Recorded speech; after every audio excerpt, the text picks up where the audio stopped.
I'm kind of the rural guy over at the White House. I get to work on agriculture and farm issues with a team of folks over there, as well as rural issues. And this is a really great event. I had a chance to take a look at the film a couple days ago, and I really couldn't think of a better venue for its premiere.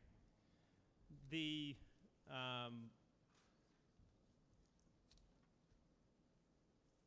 many ways, that this film, and I'm not going to talk about it too much because you're going to get to see it in a little bit, but in many ways it really focuses and celebrates the individuals that stood up and really made from whole cloth kind of a new discipline of farm advocacy in a time that demanded it. So it is about the past, and we should look to those folks and to those organizations that had such an impact in rural communities and individual farm families in the 1980s. But in many ways, at least to me, the film is really about the future. It is about where does farming go from here? Where does rural communities go from here? And we can learn a lot. And I think that the questions that we get to ask ourselves over the next couple hours, and I think the film's going to do a great job of setting it up, is, what have we learned? What's the same and what's different? And what can we as a community, both those in public service and those in advocacy and other organizations, what can they do, to really help farm families and rural communities capture the opportunities and to meet the challenges. But for this future, to think about the future, we do have to, I think a little bit about the past. And with that in mind, I have to think about a lot of people in this room, and I know a whole bunch of folks in this room, where some of you, like me, your zeal for public service or for serving, your community and families was built in the crucible of the farm crisis. I was a teenager in the 80s, in the mid-80s, and certainly I was in Dubuque County, Iowa, in a farming community on a farm, luckily on a farm that wasn't lost, but one where most of the equity, almost all of the equity, was wiped out from 30 years of farming that my mom and dad did. We had neighbors, one neighbor in particular about a mile away who attempted suicide. We had plenty of neighbors that did lose their farm. And we saw, what happened when the advocacy community came together to really make change. And it wasn't easy, and sometimes the federal government wasn't the best partner. But at the end of the day, there were a lot of amazing stories and positive impacts made in rural communities. Fast forward from that kid on a farm in Fillmore, Iowa, which is a bar and, well, actually, it was 3 bars and 1 church. Now it's a bar and a church. Outside of a town of 112 people of Bernard, outside of a town of Cascade of 2,000 people. That kid who didn't even know a lawyer, and who couldn't even dream. I didn't even know to dream that I could do and have a chance to do public service and to be part of something that can make such an impact. And I had a chance, and many of us here have had these chances, have been given these chances, have grabbed the opportunity to do this. Whether it's in public service, for me, had a chance to serve under President Obama and Tom Vilsack for pretty much the entire administration. And I can tell you that, and there's some people in this room that know this very well, that Secretary Vilsack's first priority in 2009 when he came in was to focus on small minority farm issues, in particular some of the big discrimination cases, but also focusing on the Office of the Assistant Secretary of Civil Rights, which we're going to hear from Joe a little bit later. And I can tell you that Secretary Vilsack poured an amazing amount of political capital into trying to reform some of the structures and trying to right some of the wrongs. Now, you are not going to be surprised to hear me say that I think we've made amazing strides. There is more work to do. I think what we've learned over the last 8 years, the work around Know Your Farmer, Know Your Food, the over $1 billion and 40,000 farms and small businesses that have benefited from USDA investments in local regional food systems. The focus on beginning farmers and new and beginning farmers with a comprehensive approach to try and draw more people onto the farm.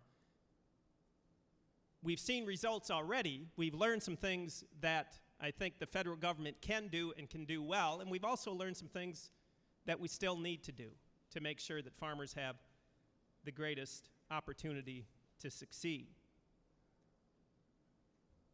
And that's what I look forward to in the conversation with the panel after the film. But I think what the film does in a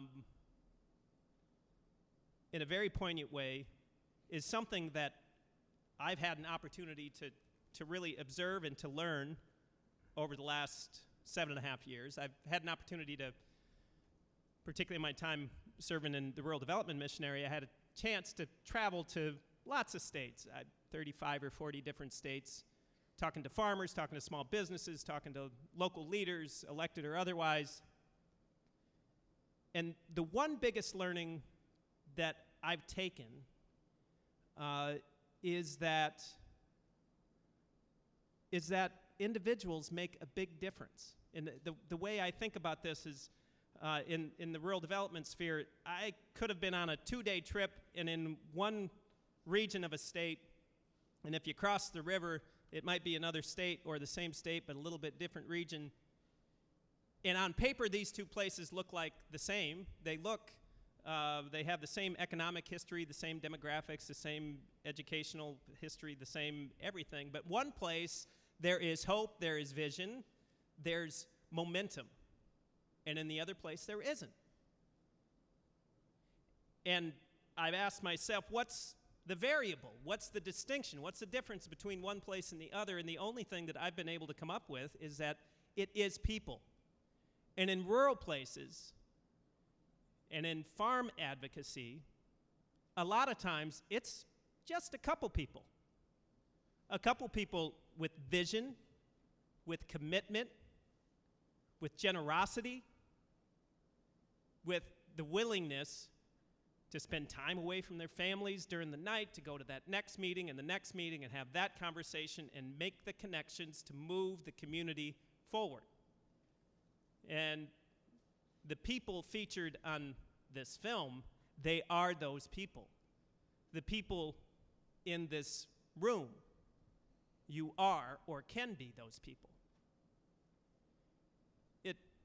It's almost too simple and goes beyond saying just how important those people are. But, it's not an individual kind of rugged, you do this by yourself, but it's the people tapping into the asset of community.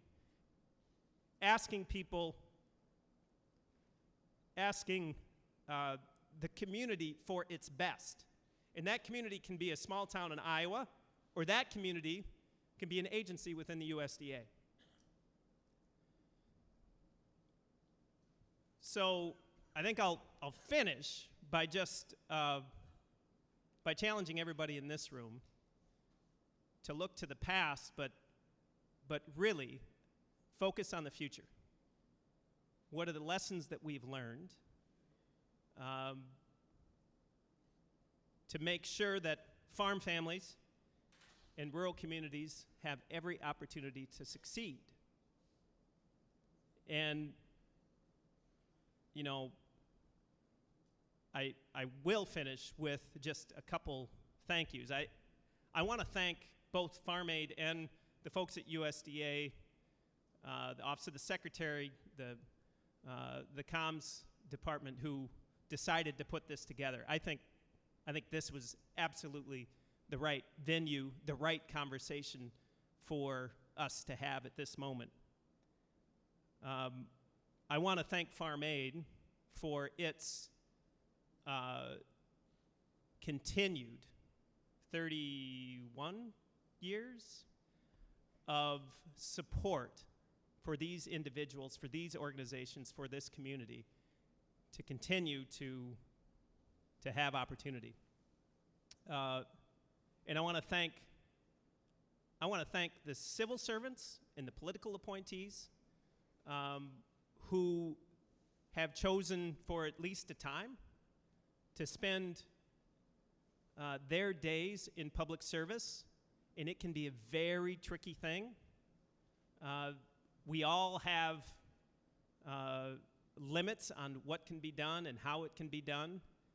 And one thing that I've learned from being in public service is how many creative, innovative individuals that need to work within the system, how they bring their best game every day. So I want to thank my fellow public servants, and I especially want to thank the individuals in the advocacy community who many of you in this room have spent an entire career in trying to make those connections, to make that impact, to make a difference. And it is a hard row to hoe, but it's one that has to be done. And less than thanking, I want to recognize, and there's some here, and this is part of the reason why I'm really excited about the future, is some of the younger people who are coming up into, whether it's in public service, in civil service, or in advocacy. I think when we look to the future, one of the great transformational things that's going to happen is there are more young people interested in food system and farming than there have been in generations. And some of them, a lot of them, didn't come from a farm. I think, part of hopefully what the conversation is today is what does that mean to the future of farming and rural community? That injection of energy, I think, is a really exciting opportunity. So with that, I will thank and introduce Carolyn Mugar, who is a long-time leader from Farm Aid, and who's going to come on up here and introduce the film. So thank you.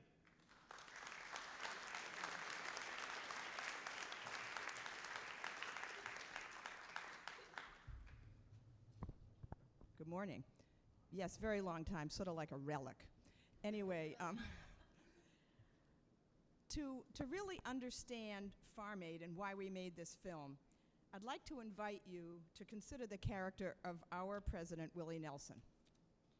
It is Willie's DNA to travel through the world with an open ear, to listen and observe, and to take in every person he meets. Willie meets people with deep respect, and through Farm Aid gives farmers a place to bring forward their unique voices and perspectives. In the midst of the 1980 farm crisis, he understood that farmers who were at the brink were most often not being seen or heard in America. He saw that their essential role in growing our food, stewarding our land, and in fortifying the structure of rural communities was being forgotten and discarded. This is why he started Farm Aid. This is a Farm Aid story that you're going to see today. Home Place Under Fire tells the story of farm advocates, the ordinary people from humble corners of our country who stood up and did extraordinary things when their world was falling apart. They refused to see their way of life go up in flames. They stood by farmers in their darkest hour and helped them navigate a daunting financial and legal landscape. In short, they work night and day to help family farmers stay on the land and thrive. Their work continues to this day. For over 30 years, farm advocates have been the listening ear on the other end of the phone, the go-to person who can offer reliable and authentic resources for farmers who call our 1-800-FARM-AID hotline. Their work is not glamorous. Their work is not easily understood, and it is too often underappreciated. Their work is arduous, tiring, and as Scott Marlowe always says, it's in the weeds. The swath of regulations they have mastered is impressive, if not totally daunting. They have founded organizations, started hotlines and support networks, helped secure landmark policies, won unprecedented legal battles, and they have literally often saved lives. The farms they have saved from going out of business count in the thousands. But above all, I believe their greatest accomplishment lies in their compassion. Crisis has a tendency to push people in one of two directions, stuck in anger and resentment or toward love. With every ounce of my being, I believe that farm advocates, by helping people make sense of hard times and by standing at their side in moments of great adversity, were instrumental in rooting this farm movement deeply in a true humanity. They were and are central to all of us moving forward today. At our time when our country can feel so divided, I know that their work is as urgent as ever. Summertime is usually quieter on our 1-800-FARM-AID hotline because people are out in the field, but this summer we have seen a 106% spike in the hotline calls we've received compared to last year. These are early indications of financial stress among our farmers and a sign that we need so many more people at the ready to do what farm advocates do. And we need the adequate resources to make sure they can do it well.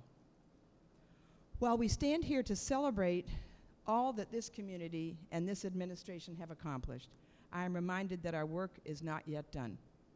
On behalf of Farm Aid and our President Willie Nelson, I invite you to see Home Place Under Fire and consider how it sits within the shared work of every single person in this room, the work of serving and supporting America's farmers and ranchers. I want to extend gratitude to several different people.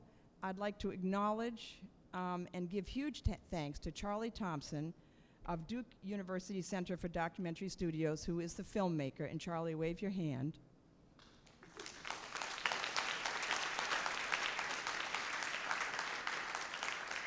Two years ago, we partnered with Charlie to produce this film, which we're very, very proud of. And Charlie comes out of, actually, believe it or not, farm advocacy work.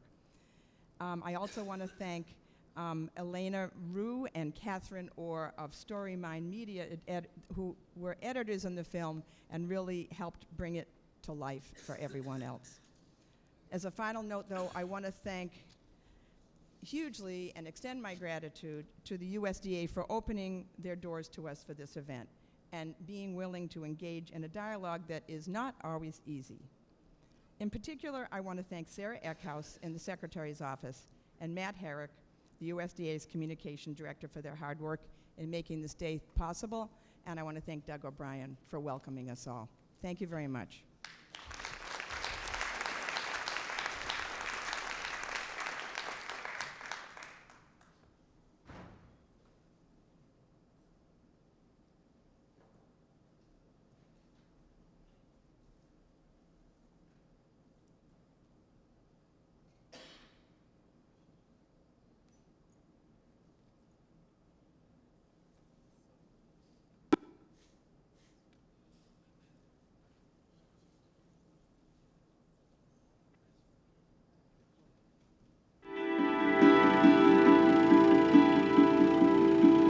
The crisis started happening everywhere.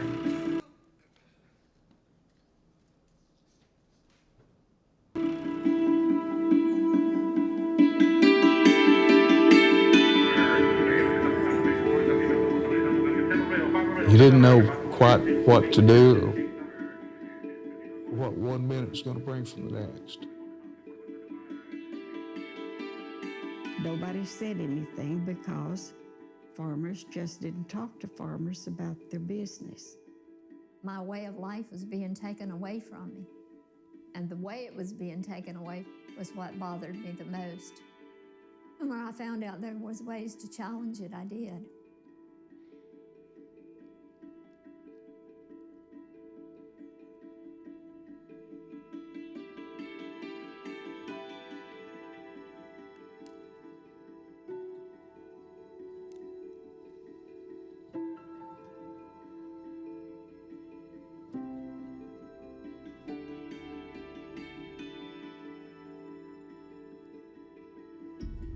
In the late 70s, the government said, plant fence row to fence row, we'll export it. Being good farmers, they did. They planted fence row to fence row. Farmers were not only encouraged, but almost mandated to get bigger or get out. That's what their neighbors were doing, and that's what farmers felt they had to do.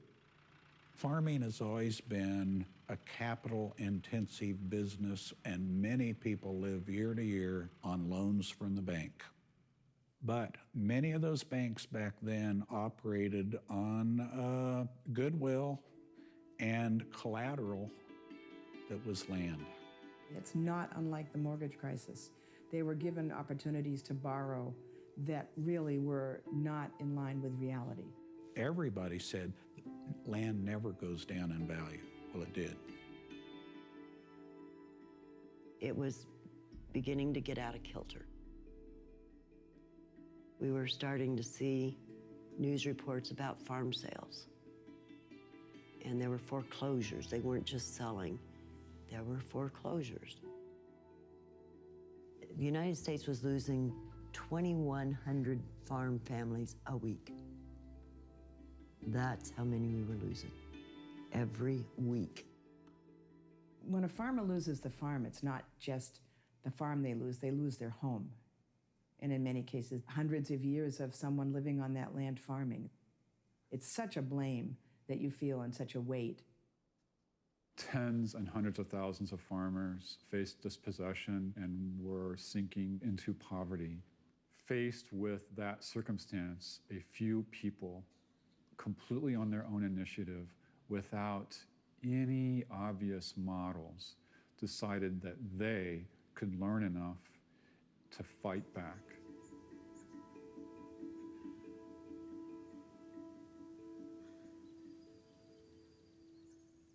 We started support groups. The guys would fill a thermos with coffee, and they were just checking on each other. And if they'd hear a rumor that so-and-so was struggling, somebody would make it a point to go to that farm and say, here, let's have a cup of coffee. I could honestly say I had never driven on an interstate in my life, but I did it. Linda Hessman was deeply involved, and she understood what people needed. She was gutsy. She was willing to go just drive into people's yard and say, hi, I'm here. I heard you could use some help. Do you want to talk? Looking back on the whole situation, if I had any advice to give to anyone who's in trouble now and wanting to get some help, don't wait so darn long. We had foreclosure papers in hand. We had fought it already for 6 years before we called and said, hey, you know, we need somebody to come look at this. At that point in time, it was no longer trying to save the farm. Save us. Yeah, basically, yeah, really it was. It took away from us so much enthusiasm about life. It colored everything we saw from then on. The economy started getting just weird. And we started hearing bankruptcies and foreclosures happen to people that you knew among each other. That family wasn't a bad manager at all. What was happening, it wasn't right. Banks closed, schools closed, churches closed down. So it was an entire change in the face of rural America, as well as people literally destitute.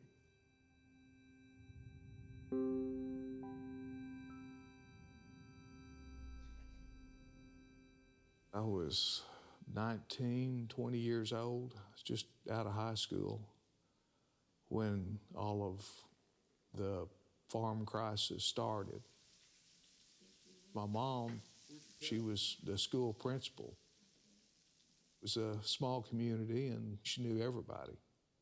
They started gathering at the house, and next week, maybe 20 showed up. Within a month, 60, 70 people showed up from the surrounding counties. I got up and I was the person who made the first confession. Things were rough. I set the next meeting date up, and we invited the businessmen, the bankers, judge, everybody, anyone who wanted to come. It was an open meeting to make a community go. We depend on each other. We have to have each other. And unless you listen and help us, we'll all go down. From that point on, Mom was on the phone 24 hours a day, 7 days a week. They tried to shelter us from a lot of it, but it got too big, too fast, and too wild. She just hang the phone up and put her face in our hands and just start crying. Lost another one, you know.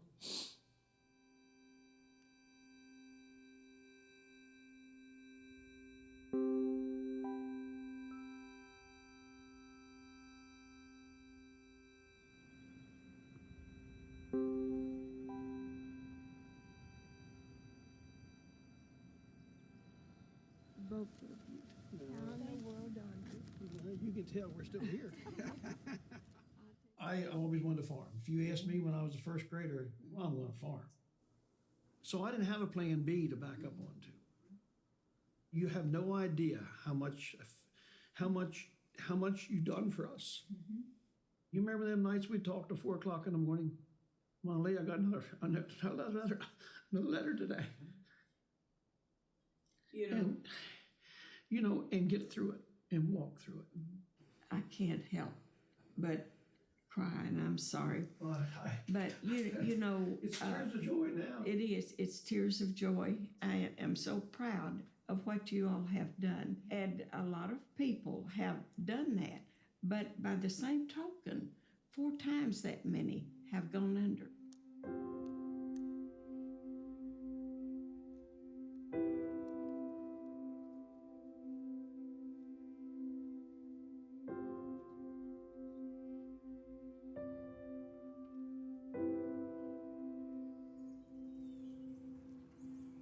The policy of the Farmers Home Administration, beginning in the early 80s, was to lend less money.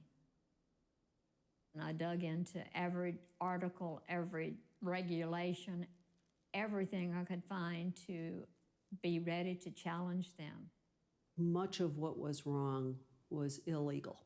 If you could just explain to people what their rights were and teach them to advocate for it, you could really make a huge difference. I would go into the office and mention 7 CFR 1924B or 1924.57, and that they were supposed to do this or they were supposed to do that, and they hadn't done it. And so in challenging them with their own rules and regulations, I became more confident. She became a self-advocate. And through her and her work, somehow we were able to maintain the farm. And from there, she started helping others. At one time, I was just real articulate in keeping house. And I got to thinking, you know, I don't want to just be known for keeping a nice, clean house. I want to do something else. I used to work directly from my living room.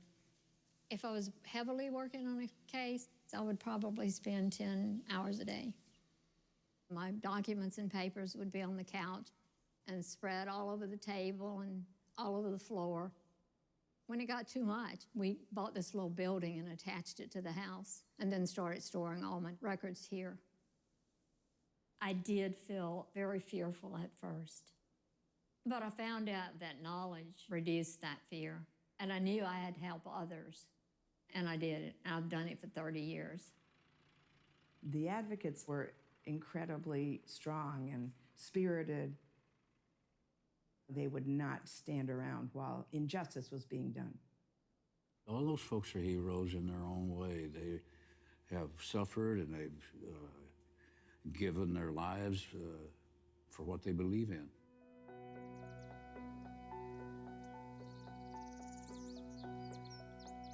Early on, I didn't want to be involved in agriculture. I wanted to get as far away from Baker County and the farm as I could. My father, if he had had his wish, all of us would have gone off to get an education and then come right back there to live right around him on the farm.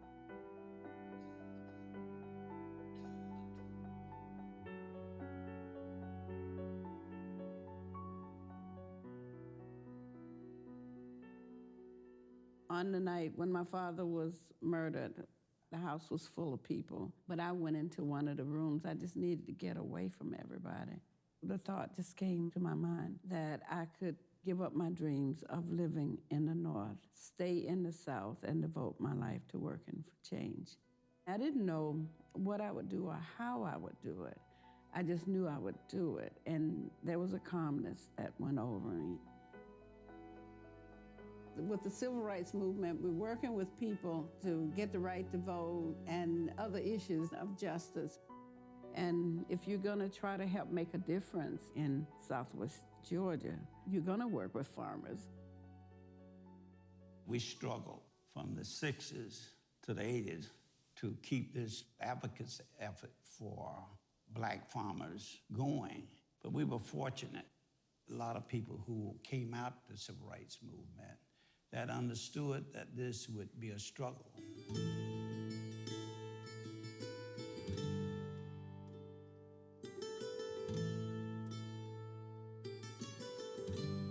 was very empowering to have people come together to make these kinds of plans. Once the droughts started, we didn't have any choice but to go to Farmers Home Administration, like all farmers were doing, to try to get emergency money. And my husband and the farm manager walked into that office, and the county supervisor said, "You'll get a loan here over my dead body." When you deny opportunity because you are a person of color in farming, that's been around forever. When a white farmer goes into the farm office, there's a whole different atmosphere. When a Black farmer goes into the farm office, they have more challenges, they have more expectations. Black farmers were told there was no money available, or they were told, come back in 2 weeks because we are expecting money. Then when they'd go back, they were told, well, now you're too late. You have an agency that's supposed to be the last resort for farmers, yet that's where some of the discrimination, some of the main parts of the discrimination took place. In 1985, Farmers Home Administration engineered the foreclosure, and we lost everything. I started organizing with Black farmers. I made sure I learned the regulations so that I would know them better than the person sitting in that office. And when they did something that was not regulation, then I could challenge that. I learned so much through the years, and now I could use that to help farmers throughout the area.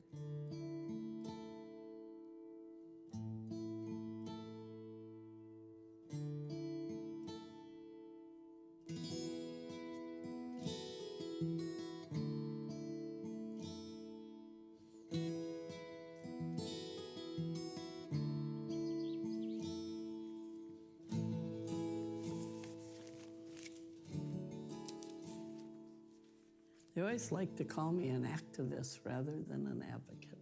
Crazy lady. It was really getting tough, and we were feeling nobody's doing anything. It's quiet in the countryside. We'd go to these farmers' union meetings, and it was kind of segregated. The men sat together and talked the business, and the women sat in the other room and talked about 4-H and curtains and recipes. And I just couldn't stand it because I was like, oh, we gotta do something. About a month after, the neighbor came over. And I'd never met him before. And he said, I'm in trouble. Can you help me? You said you'd help farmers. This was the very first farmer's home case that I stepped into and said, I'll help you. The important piece I found was that you could go through the farmer's file. It became very clear to me someone was wrong, but it wasn't the farmer. But it was an easy way to get him off the farm, sell the farm, write the loans off, another one put to sleep. And it opened the door to moving forward. I started getting phone calls from all over the country. I said, I gotta have some help. Luann had started to help her neighbors, and she was going from one farm to another, and one farmer would give her gas money to go on to the next farm, creating more farm advocates as she went.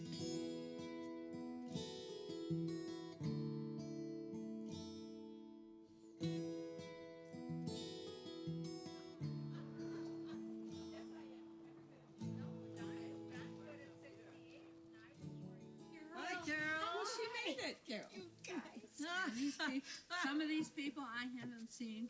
You look at this next picture. There isn't that much change. There isn't that much change there for 30 years.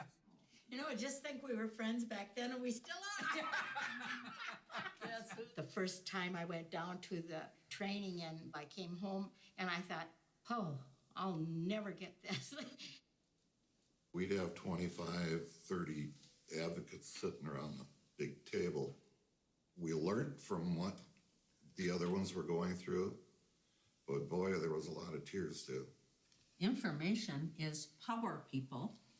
And if we couldn't ever do anything else, we relate that to every farmer, every person we met, every piece of paper that we learned anything on. I went home and I made millions of copies, and I made sure everybody I knew that came in contact got it.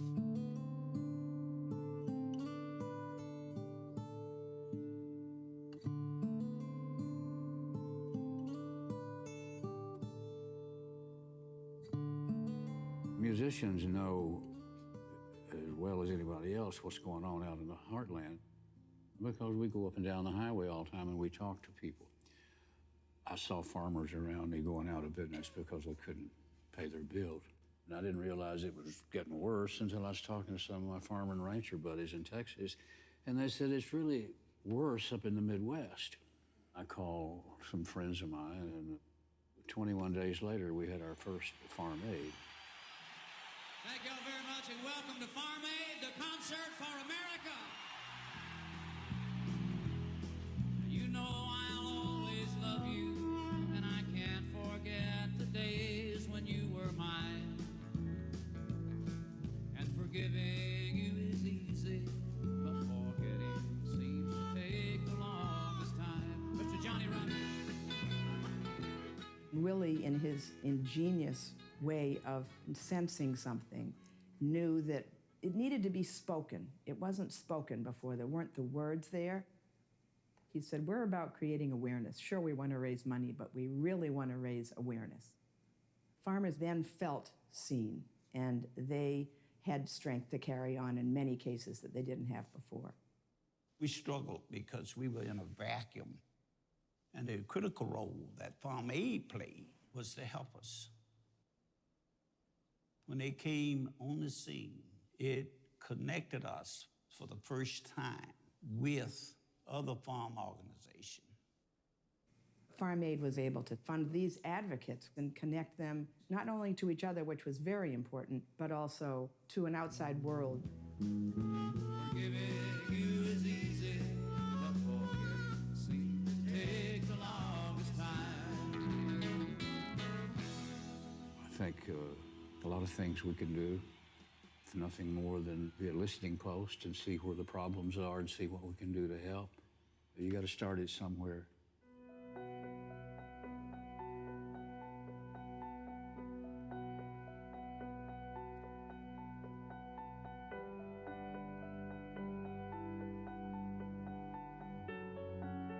In the countryside in the 1980s, there were no legal resources available for folks, even though they had legal rights.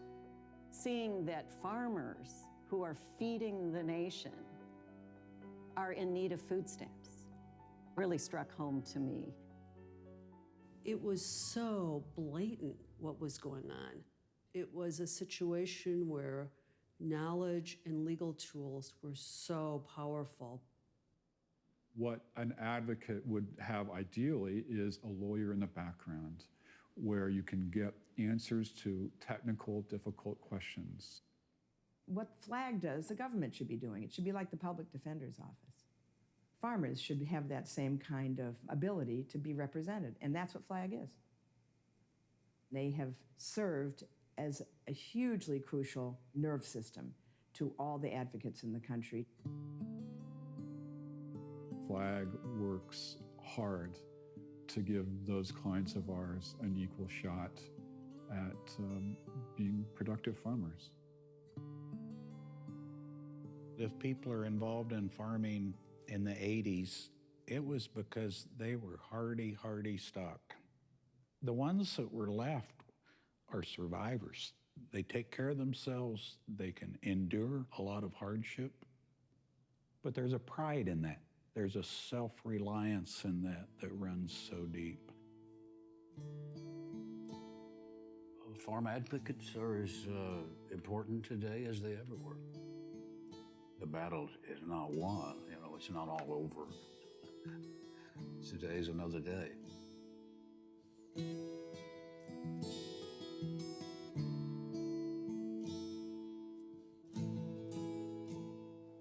It is a vicious cycle that we have not gotten a handle on. It's just more sinister now. It's still a lot of the same discrimination there. It is just a little more complicated to define. The more you read the case file, the more the story comes together, and the more you start to see the imbalance of power, and the more pissed off you get. The most powerful people in the county are these farm loan officers. They control all the money that goes out in these farm communities. It didn't sink in until I sat with Benny on the same side of the table, looking across at these guys who, with impunity, made these decisions that I could read through in the file and that Benny could talk me through. And those were all things that made me realize that this is a game I wanted to learn. And it's not a game, it's real life. I've known Curtis Bowery for a long time. We met when he was a beginning farmer. And today is the day we're actually celebrating because farm is on its road to recovery. We got to the point where the calls were coming in daily. They would call at night, late at night, on Sundays. Me being the one that, writes the checks and balances the checkbooks, I'm like, okay, the money's not there, what do we do? There's been so many twists and turns in our events that, sometimes it seems like it's gonna be really okay, and then it turns around and, oh, we got another roadblock, None of this would have been possible without some help. There will always be a need that is unmet. Making sure farmers have the right and ability to survive. So I hope that we can find a way to fund advocacy, and I hope that we can find more people who are willing to jump in.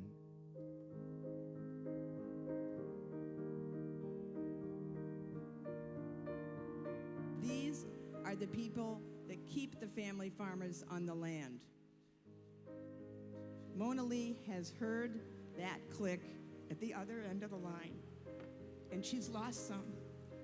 That's how crucial this work is, and it's going on every day today. The first call I had was from a farmer who was being auctioned off.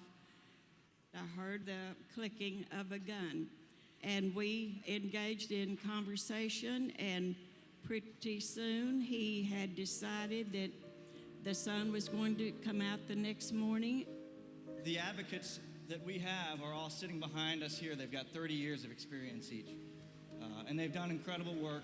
In order to save what we've got to have more people behind them taking the expertise and turning it into a new generation of advocates. It's been an interesting 30 years. People like Mona Lee come to the forefront, and you got to know who all or some of the great people in this country are because of hard times, because that's what brings people together.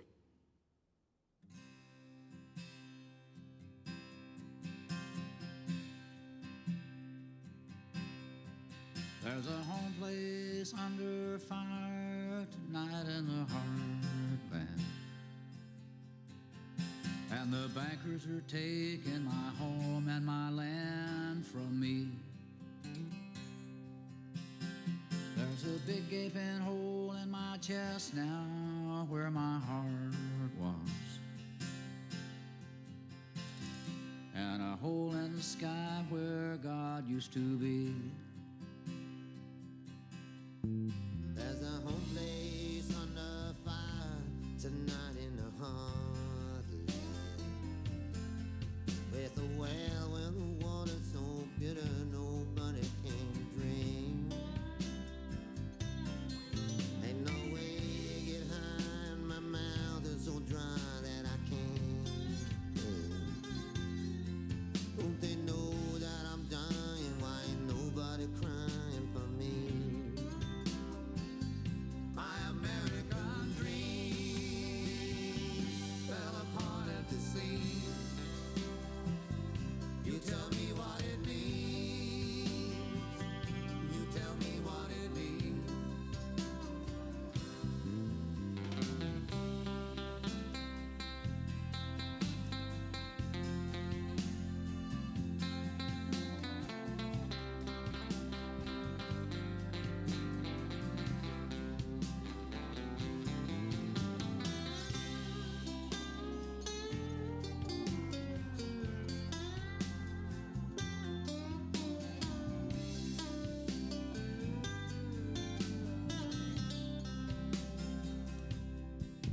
There's a home place under fire tonight in the heartland.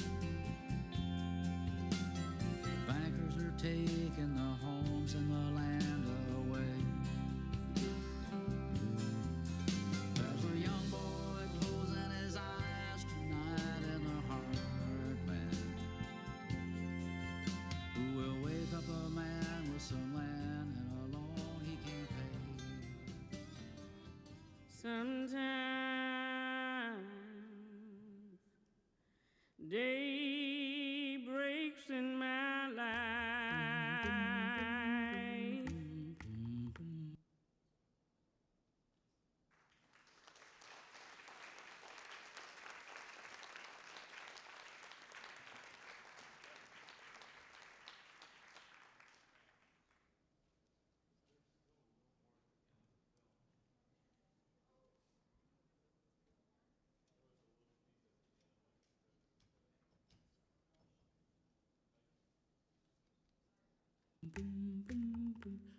Sometimes the sun shines in my life. Oh, sometimes things work right in my life. You are my sometime.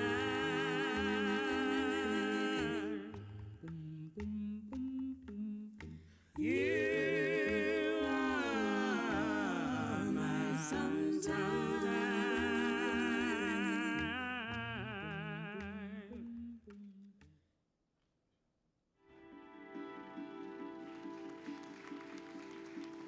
The crisis started happening everywhere.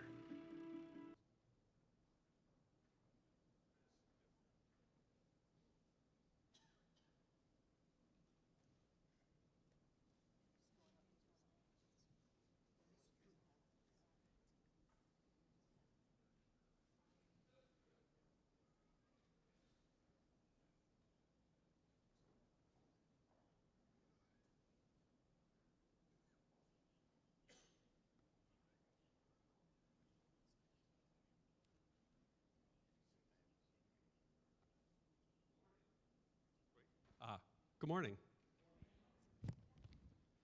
Or afternoon, whichever. First of all, we want to start out by thanking Charlie Thompson, the director of the film, and what a beautiful piece of work. And I think I speak for a lot of the advocates. I don't know that there's anybody who could better tell this story and really understand it than Charlie. So we're very grateful for him telling that story. So.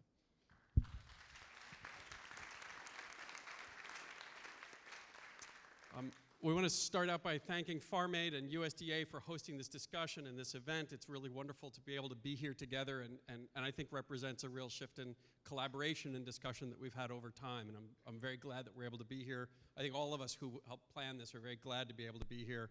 I want to thank all of the panelists for being here and being a part of this. Also, before we start the discussion, we want to recognize the advocates who are in the room, and that's, when we talk about farm advocacy, what we talk about is the people who, like you saw in the film, sit down at the kitchen table and go through the books and walk people through those programs and make sure that they have the best chance of success that they can have. And so I wanted to ask the folks who serve that role and our farm advocates in the room to rise and be recognized, both those who are in the film and those who are not.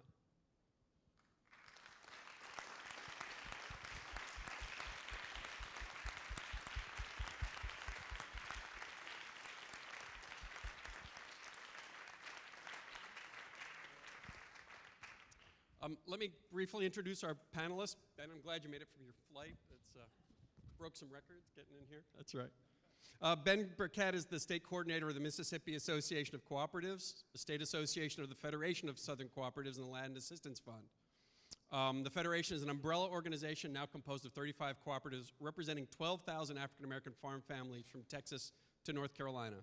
He also serves as the president of the National Family Farm Coalition, an organization that pursues policies to enact the Food from Family Farms Act and restore competition to the food and farm sector. Ben is a community activist and experienced vegetable and timber farmer. His extended knowledge of agriculture has taken him to Senegal, South Africa, Kenya, Nicaragua, Lebanon, and Zimbabwe. He's a graduate of Alcorn State University and lives in Petal, Mississippi, and has one daughter, Darnella, and one granddaughter, Denver. Ben Burkett.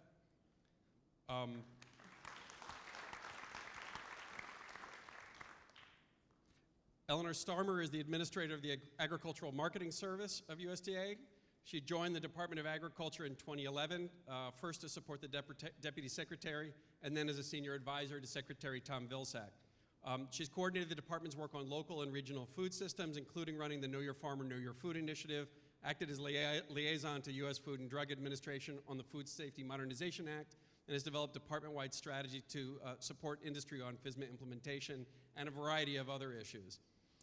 Prior to joining USDA, she worked in the nonprofit sector on rural development, agriculture, and water policy issues in the United States and Latin America, including consulting to the International Institute for Ag Cooperation, and holds an MS degree in agricultural science and policy from Tufts, Friedman School, an MA in development economics from the Fletcher School, and a BA from Brown. Originally from a rural community of 700 in New Hampshire, in the White Mountains, she lives with her husband and son in Northwest Washington, where she serves on the board of her neighborhood civic association.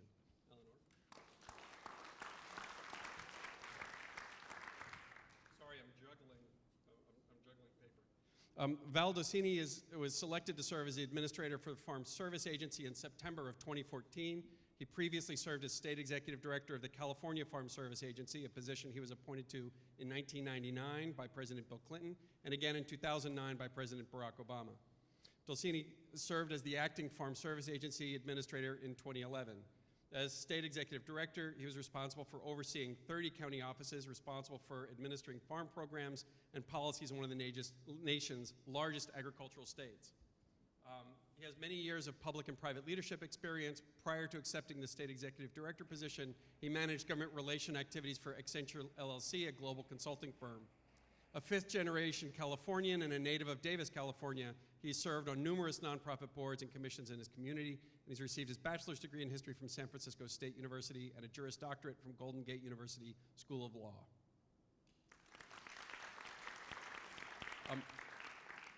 Dr. Joe Leonard is Assistant Secretary for Civil Rights at USDA. Agriculture Secretary Tom Vilsack swore in Dr. Leonard as Assistant Secretary on April 6th in 2009. He's a native of Austin, Texas, holds a PhD in American history with a specialization in civil rights history from Howard University in Washington, an MA degree from Southern University, Baton Rouge, Louisiana, and a BA degree from Houston Tillotson University in Austin. Before joining USDA, Assistant Secretary Leonard served as Executive Director of the Congressional Black Caucus under the leadership of Representative Carolyn Cheeks Kilpatrick. And while at the CBC, he managed the daily activities of the caucus and helped guide the legislative policy for its 43 congressional members. His Assistant Secretary Leonard and his wife, Dr. Natasha Cole Leonard, are proud parents of 8-year-old son, Cole. Dr. Leonard. And Stephen Carpenter is a senior staff attorney and deputy director at the Farmers Legal Action Group in Minnesota. FLAG is a nonprofit law firm that works on behalf of family farmers. Carpenter is a graduate of Drury College in Springfield, Missouri, at Stanford Law School. He was a Stanford Law Review executive editor and received the Skadden Foundation Fellowship that brought him to FLAG in 1993. At FLAG, Carpenter's work has centered on discrimination in agricultural lending, debtor-creditor issues, disaster assistance, federal farm programs, sustainable agriculture and direct marketing, and the problems of farmers contracting for livestock production. He served as senior counsel of the Office of the Monitor in the Pigford case and is presently the court-appointed ombudsman for the INRI black farmer discrimination case. He has conducted frequent FLAG trainings for farmers, advocates, and attorneys, and has spoken to farmers and their advocates in more than 30 states. He has authored and edited several FLAG publications and has written a number of articles for law reviews, and is also an adjunct professor at the University of Minnesota Law School. Stephen Carpenter.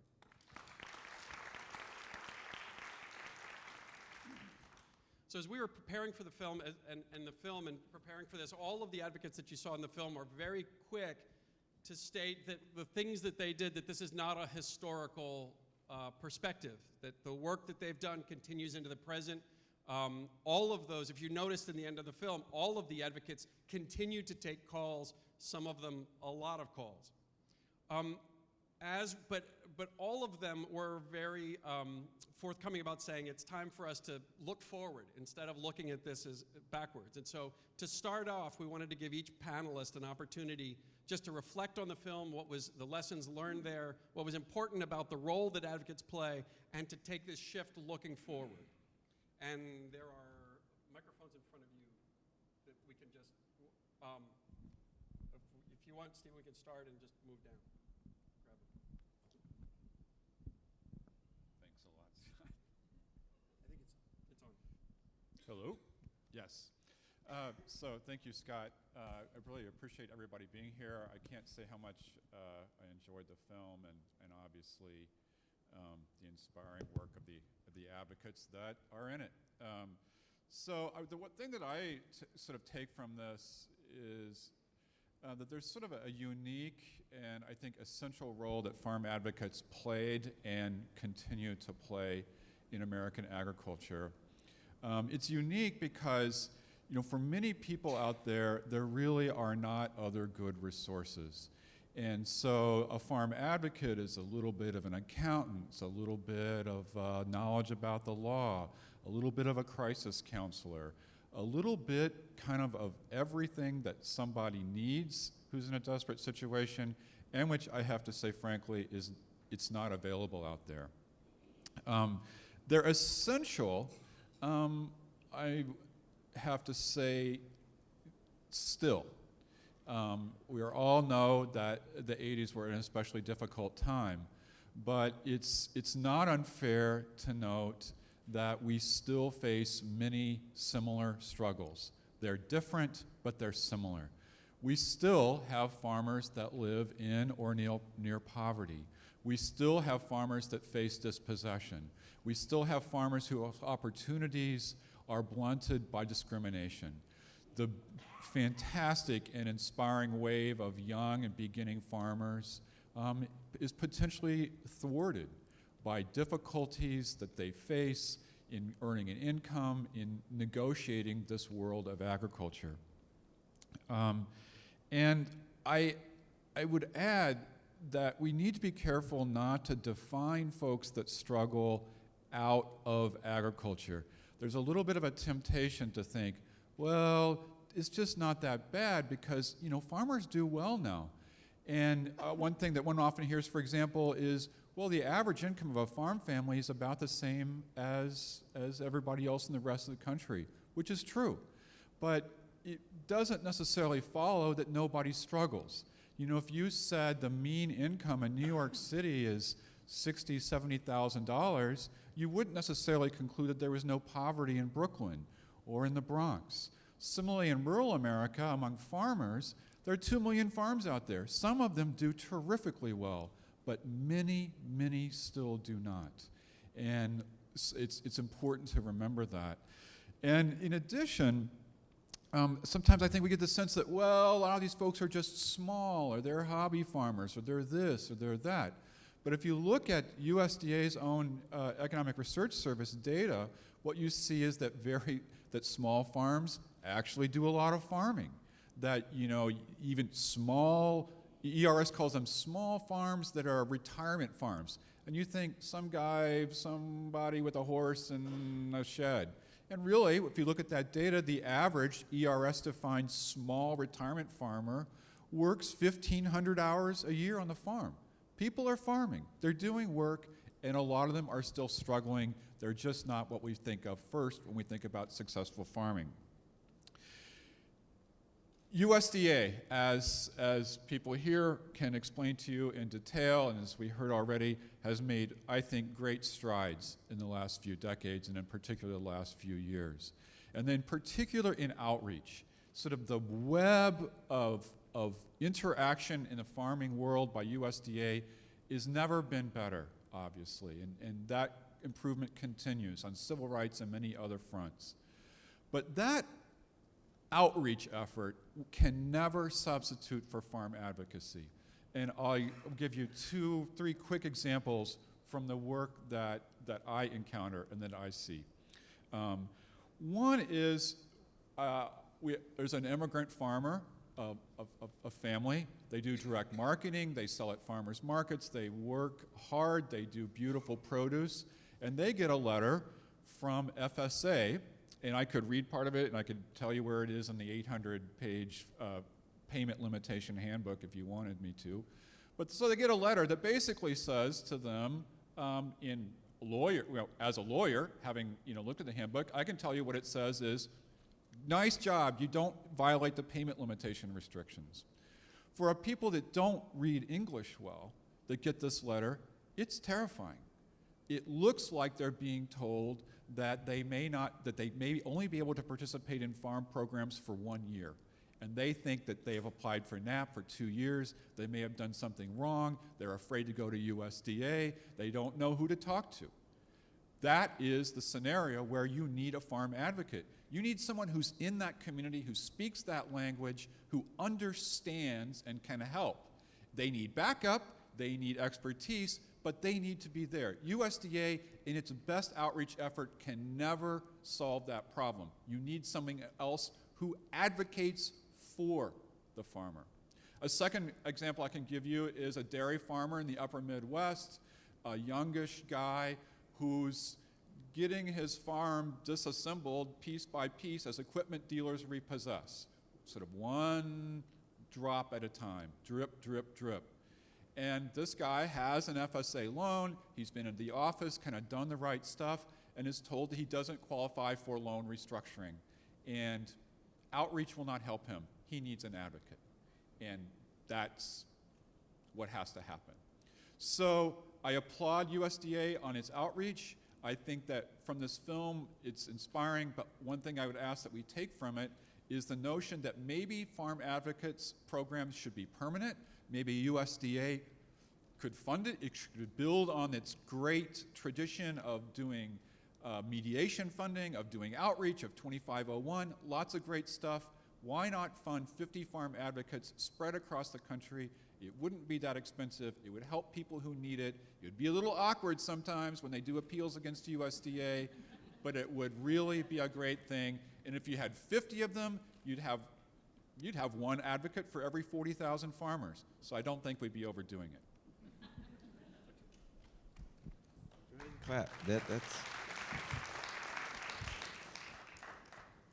Well, the first thing that I need to say, if your soul wasn't touched or if your heart wasn't moved by the film, you may be dead. The first time that I saw the film a couple of days ago, it moved me. And I really began to understand Secretary Vilsack a bit more, and frankly, Doug O'Brien. He and I came from opposite ends of the spectrum. He had endured the farmer crisis of the 80s, and I was coming to this job 7.5 years ago.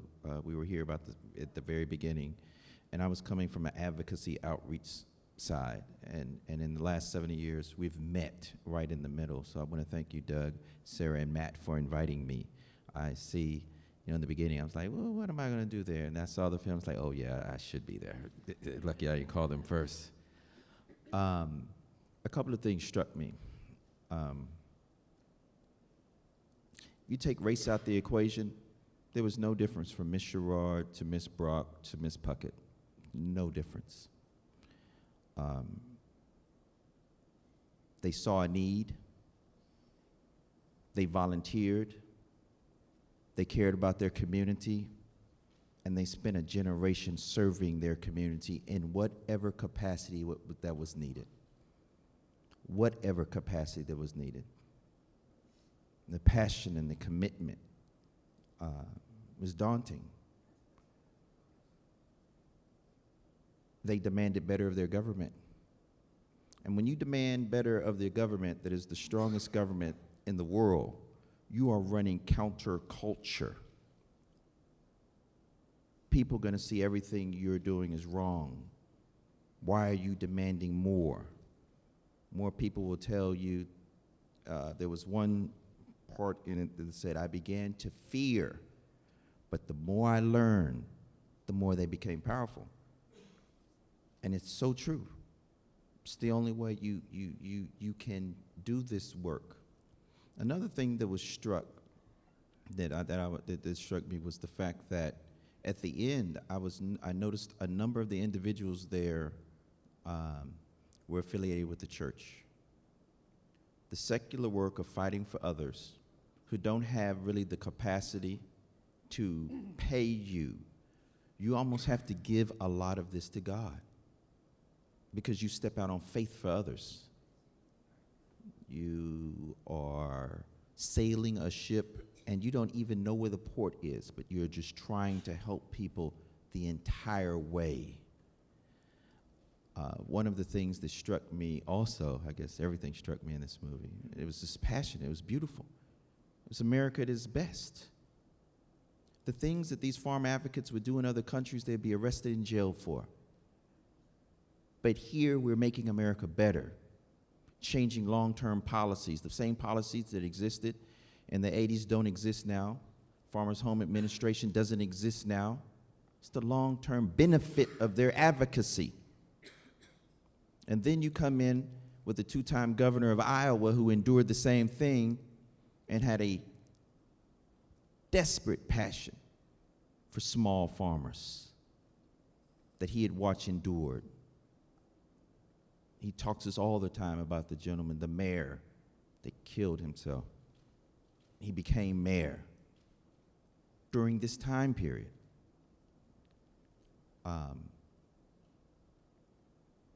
This is the American exceptionalism at its best, and it's the inalienable rights that Jefferson talked about, to petition government in order to make it better.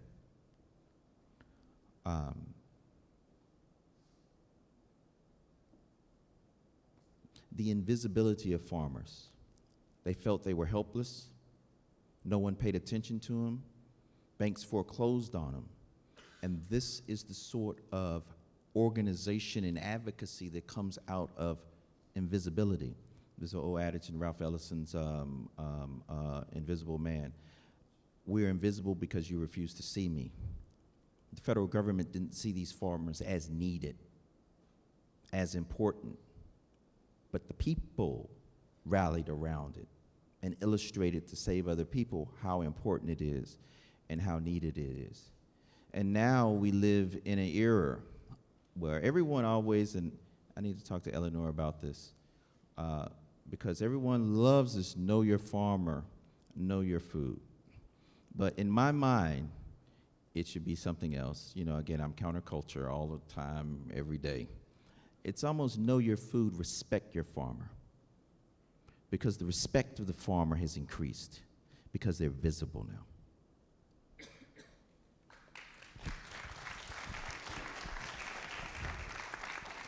It's always difficult to follow Joe Leonard on a panel like this because his insights cut straight to the core in such a beautiful and polished way of the very essence of what we're trying to get to today in the panel.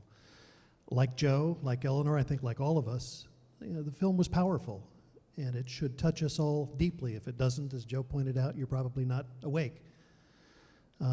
And as much as I'm proud of what USDA stands for today and the changes that we've made in President Obama and Secretary Vilsack's administration, and as much as I appreciate Scott's comments and Steve's comments about, you know, not looking backwards, we've got to look forward, I think those who forget the past are truly condemned to repeat it. And so the film, to me, is a cautionary tale about, in my parochial view, what a government agency can do or not do, or actively work against the interests of the citizens that it is there to serve. I'll get into detail about the wonderful things that I think the Farm Service Agency does in 2,124 locations around the nation every day of the week as the panel goes on, but I do think that it's important for me as an administrator of a federal agency here at the department to acknowledge the fact that we've got a checkered history that I'm thinking about every day, because I think that makes me a more effective and a more capable and a more conscientious administrator going forward.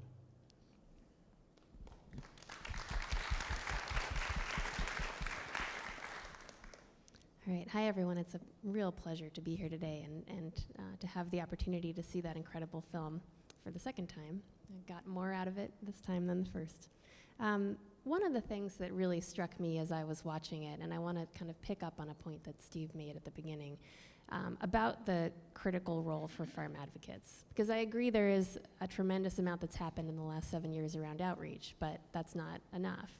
And what is so critical in watching the role that these farm advocates played in the film and in knowing many in my life is the dual purpose that they serve, not just in working with the farmers and helping to translate the letters or the program specifics or the law, but also then to turn that around and to work with policymakers and to convey the unique needs and the reality of the farmers that they're working with to the people who are behind that desk.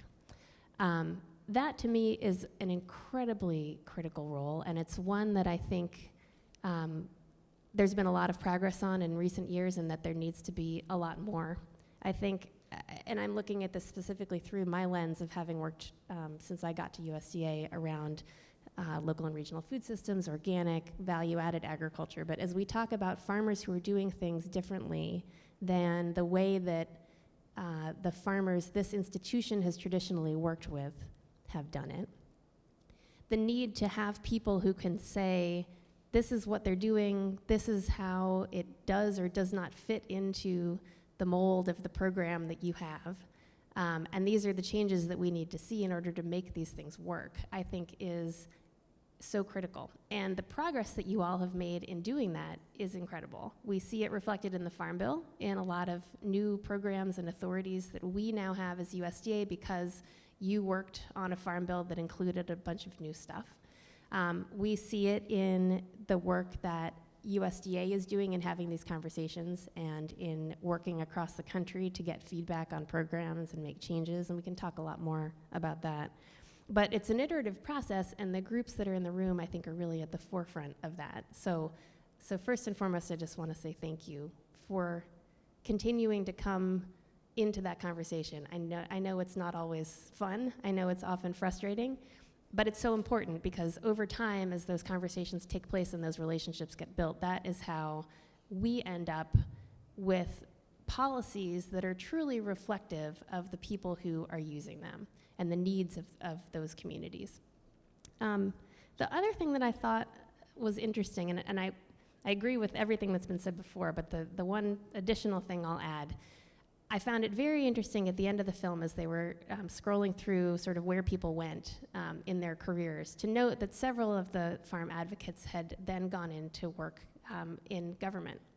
And this is an area where I think, you know, growing up in a farming community, I never thought about working in government. I went into the nonprofit sector. I actually have a background working in organizing and policy, but for me, government was never really something I thought about. So it was kind of a fluke that I ended up here. And now that I'm here, thinking about the opportunities that are created when we bring people in to these roles to play a role in shaping those programs, and who can bring that unique perspective and that experience into the job. There is going to be a huge number of folks leaving USDA in the next few years. My agency alone is losing about 1/3 of our workforce in the next 5 years due to retirement. And as I see a growing interest in agriculture among young people and among folks all over the country, I think continuing to send that message that there is also a role for those perspectives and an incredible opportunity to bring those in through working in government and in public service is a message that I hope we can also carry. So I'll leave it there. Thanks.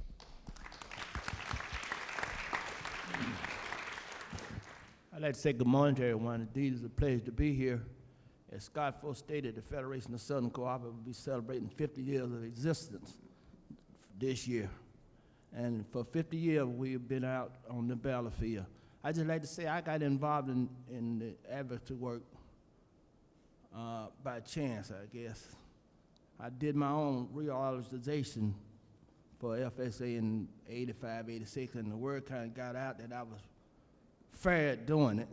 So the gentleman in the office would recommend farmers to come see me to help them with their paperwork. So as the year progressed, it's definitely a need for advocacy work in the past 40 years, but looking forward, it's more of a need. At the present time in the state of Mississippi, and I have a number of poultry farmers that I've been working with in the last 3 to 5 years. I'm almost an expert on growing chickens now. But a number of these farmers are in foreclosure because the way the poultry is vertically integrated, they have no advocacy, no recourse, unless it is some advocacy to go on their behalf. And many of our farmers is struggling, as Ford stated. The farm economy, if you look at it now, corn is less than $3 a bushel. And soybean prices are a little fair, but dairy prices is low. So all of that take a toll on farmers. Yesterday on my way coming to get on the airplane, I went by the hospital to visit a farmer, much younger than I am. He done had a slight heart attack. And he have benefited greatly from the USDA program. He have an irrigation system on his farm. He have the high tunnel. He have the cross fencing. And he's a full-time farm operator, but he's still struggling. So all the programs that have come to fruition in the last 8 years, the small farm initiative, Know Your Farmer, Know Your Food, the food hubs, all that been great. But there's still much more work to be done. And we as advocates play a key role in getting that information, outreach information, as Scott Foley, get the information to the farmer that really need it on a day-to-day basis. I would like to say on the film, when I was looking at the film, I thought about folks, my counterparts, Shirley and Benny and all of them. We're not doing it for the money. Because what for the money, we'd have stopped many years ago.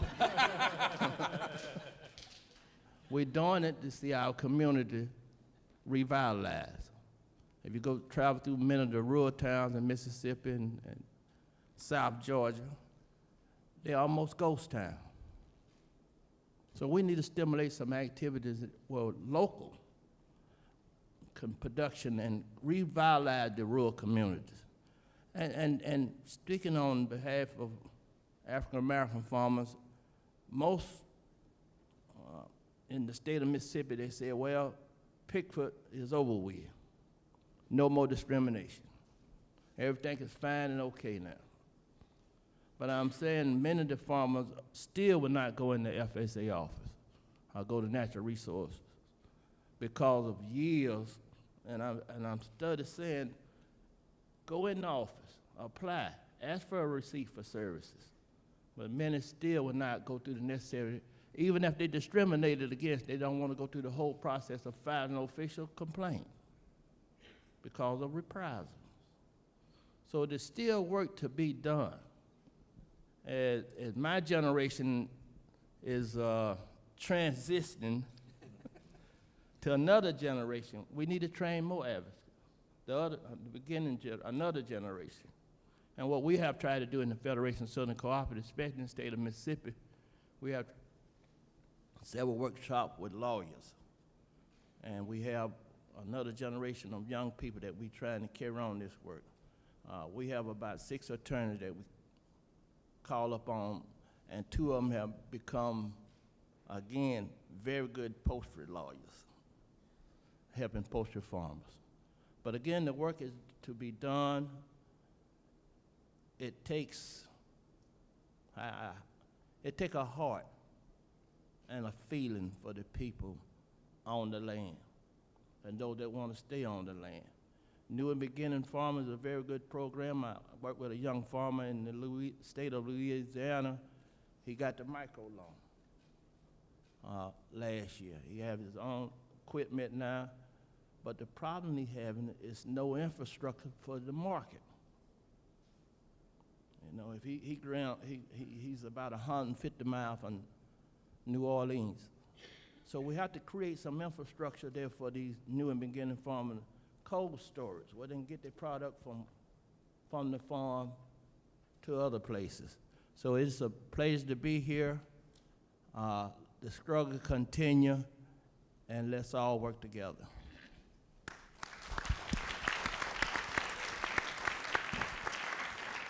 I want to shift for a moment, and we've got 20 minutes left, 25, 20 minutes. It depends on how much Q&A we want. But the next question that we wanted to ask, and we've talked a lot and we've heard across the panel about a lot of new people are coming into USDA offices. And that's either, as Ben said, folks who may have had negative, may come from communities who had a negative experience in the past, and where folks are now saying, come on back and let's try this again. Or it may be folks who never saw a role for them at USDA and are now seeing it. And each of you represents a whole series of new programs and new forms of outreach that have been established. What I wanted to ask at this point was, especially in terms of the type of advocacy that we're talking about, and Stephen and Ben throw in as well, but where do you see what's coming down the pike in the next 4, 8, 10 years, where you see these needs coming up and things that we need to be ready for, especially as it regards the implementation and what, as we move into a new administration, the implementation of what the progress that has been made and what you've been able to go so far. And whoever wants to start would be great. Sure, I'll take the first dive into that. And something that I think all of the panelists have said reminds me of something I heard from Senator Ted Kennedy many years ago, and that's that the work never ends. You know, he said that in the context of the tail end of a losing campaign for the presidency, but I think the point is something we can all really appreciate in the context of this conversation, and that's that while we've accomplished a lot, Ben, in Mississippi, and while there are microloans now available to that young man in Louisiana, there is still much, much more that needs to be done. Part of what I confront as the administrator of the Farm Service Agency is still a reluctance and a fear in some corners of the country of folks coming into the office. So what we tried to do when I was the state director in California, and what we've tried to do around the nation, is make sure that those local county offices look like the people that they're responsible for serving. And so that means creating an office that's more diverse, that perhaps has more women in it, or people of color or others, so that there isn't the fear of going in to talk about a microloan, a program that's been a game changer all over the nation. We've now made about 25,000 of these loans since January of 2013. Fully 70% go to new and beginning farmers, and fully 50% of those go to folks that have never been in a USDA office before. And that's something that the advocacy community brought to the Congress to include in the Farm Bill. Receipt for service was another great example of the advocates in this nation, bringing an idea to the Congress that was long overdue, that provided a piece of paper that's now actually a pretty substantive document to say, this is what my transaction was when I went to the office in Mississippi. We talked about microloans. I was given several fact sheets. I made an appointment to talk about low-cost crop insurance. Now you've actually got something in your hands that says what the transaction was all about. And to date, we've made over 1 million of those receipts for service available to the country. So I think what we've done in this administration is really wonderful, but there's a whole lot more that needs to be done, and that hopefully the next administration will take up with regard to the work that Eleanor's agency does, that we do with rural development, natural resources conservation service. You know, there's more to FSA than just a good microloan program. There's low-cost crop insurance, there are conservation grants, there are new farm storage facility loans that create cold storage opportunities on the land there. There are things that we've done to make our programs, I think, more responsive to the needs of customers all around the nation, whether they're small-scale operations or large-scale commodity groups. And, you know, I think we've planted some good seeds. Part of a legacy is planting a garden that you'll really never see. And so my hope is that that garden continues to flourish as it has in the last 7+ years, and that we're able to continue to do good things going forward. To continue along Val's course of thinking is the work that they've done on fractional ownership in tribal areas to provide the ability, instead of saying, no, we can't do it, but trying to find a way to do something. Microloans, I appreciate the fact that the gentleman got the microloan, but it's doubled in the number of loans that they've also provided. This access to capital was a key ingredient of the failure of the 1980s, and what you're saying is you're actually turning on the spigot of capital, of access to capital in these areas, and guess what? And actually in the rural community, this could be used in the urban community as well. The default rate hasn't been as high as everyone said it would be. People are good servants with the money. There's another thing, the county committee structure that you all's changed. The secretary is the only secretary in the history of the department to be able to place individuals to increase diversity on the county committees, and he's done it 385 times. It's been in existence since 2002. He's the only secretary heretofore to be able to use it. All of these things lent trust, built trust. So as much as Doug and I at the very beginning were saying, no, we're going to do our best, we're going to try. The policies that FSA and other agencies have constructed will, I'm positive, in the future, bring people into that office. USDA is one of the oldest agencies in the federal government, 156 or 7 years old. It's the first time in the history of the organization the county committee structure has been changed. So that legacy and these policies that were predicated upon advocates hopefully will continue. So there will be additional individuals going into that office, just like African Americans go into the voting booths now. They were denied access to voting booths.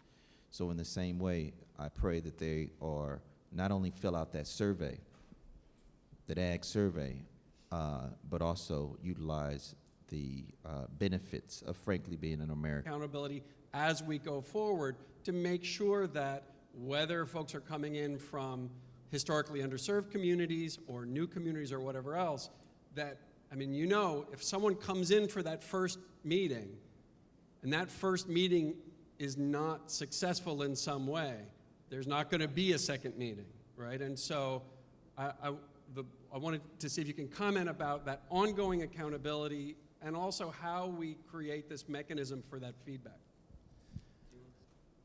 Well, I think that's absolutely true on every major account there. I mean, that's been our experience around the country. We've seen since fiscal year 2010, we're now in fiscal year 2016, a 20% reduction in the number of people that FSA employs around the nation. That's a fifth of our workforce that no longer is there in the county offices. And with new tools like the microloan program, of which I said 50% are brand new customers, you know, we've got a lot of new people coming in. The Farm Bill also included new disaster programs that brought cattle ranchers into many offices for the first time. And we had to create farms and draw maps and do things that take a lot of time. So we're doing two concrete things at the Farm Service Agency that I think are important and that I think will be embedded into the DNA of the agency going forward. One is to establish cooperative agreements program. We've finished round one and we've made most of those awards. It was a small amount to begin with, about $2.5 million that we found within our S&E account, our salaries account, to leverage the networks that exist in this room and all over the nation. So with a fifth fewer workers in the field, I really need to take advantage of Farm Aid and all of the other organizations that come to Washington or are based here in Washington or in state capitals around the country to promote and assist us with the kind of outreach that will share news about a microloan program or a NAP program or a conservation grant program. If I can take advantage of the infrastructure of a Farm Aid, that really minimizes to a certain degree the impact of losing those FTEs. The second idea, and Eleanor referenced it briefly, is something called Bridges to Opportunity. So when the Congress told the Farm Service Agency, you shall not close any county offices, we were up against a wall in a way because we really didn't have the resources to keep all of those offices open, but had received a mandate from Congress not to address our footprint. So the Secretary challenged the agency to say, okay, you've got these 2,200 offices, let's use them in a little bit different way. Let's use them as information gateways. Let's use them as a means to transmit information, not just about what the Farm Service Agency does, but what about AMS might do, or Natural Resources Conservation Service, or Rural Development, or Local Extension, or organizations like Farm Aid, or commodity organizations, or Farm Bureau chapters, or other folks with some skin in the game. And so we've developed a concept that we began to pilot in 5 states and then expanded to another 15 states. And we're going to further expand it this fall. And by early in January of next year, we're going to roll this concept out. It requires a somewhat more sophisticated technical platform that we're in the process of developing. But we really think that Bridges to Opportunity represents a better way for the agency to do the kind of outreach in its county offices that our folks, frankly, are doing informally and have done for many years in most of our offices around the country to begin with.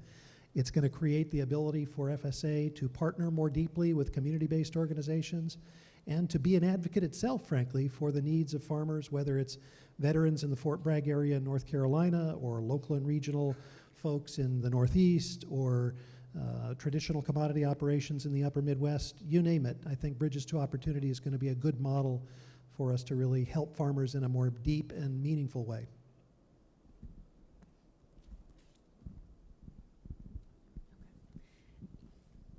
So, as I mentioned, I came from the advocacy community, so I was very interested to see what it was going to look like on this side of things. And I have to admit, when I first got in to USDA, I was deeply disappointed at the very, very small number of folks that I saw coming in our doors to have conversations with us about what they were doing, about what we were doing, about what was working well and what was working badly. And I have to say that over the course of just the last 6 years since I've been here, I've really seen the number of organizations coming in to have those conversations increase in a really impressive way. And I think, I don't fault anyone for not having come in. I think it has to do with the long history of not having seen a place for themselves in this institution. And as we have been able to make changes and do more outreach and just let people know that we're here and we want to have that conversation, folks are starting to come in. I think that role of the translator, of being able to come in and say, here are the needs that I'm seeing, here's what's happening out in the countryside that you need to be aware of, here's what's not working well, what can we do about it, is so critical. And so I hope in the future we can even build more capacity to do that. But I do think there's been a lot of progress in that respect. We have more people coming in. I think the relationships are more collaborative. Scott, we had a great Know Your Farmer task force meeting a few months ago where Rafi and RMA talked about how they'd worked together on the whole farm revenue protection program and really been able to provide some constructive feedback on how to improve the program, and changes were made. Does more need to happen? Sure. But it was just really neat to see that collaborative relationship had happened. I have within my agency an example, as I'm sure you're aware, the Food Safety Modernization Act is rolling out, and that is causing a lot of anxiety for a lot of folks in the produce community, particularly smaller growers who aren't sure how they're going to comply. We've been looking under every rock to figure out how USDA can support it. It's not our rule to implement, but we want to help the industry get there. And one thing we know is that we have this Good Agricultural Practices, or GAP program, that my agency runs, where farmers can get certified to a food safety plan. Well, sometimes the cost of that program is prohibitive for smaller growers. And so we partnered with a nonprofit called the Wallace Center. They brought in 8 food hubs or co-ops, and we actually piloted a group GAP program where a producer organization or group of producers can get jointly certified through GAP together, and the cost of that process is shared across the entire group. It was incredibly successful. It was a 3-year pilot. We just launched it nationally at the beginning of this year. And again, that's a place where folks came in and they said, here's the need, how can you help? Let's have that conversation. And that was good. So I think as those relationships get built and that trust gets built between the advocacy community and USDA, we're gonna see a lot more of that, because it's much easier to have the tough conversation where someone comes in and says, hey, this isn't working, and have it actually have a productive outcome when you have those trusting relationships built. So I've been very excited to see a lot of that taking place.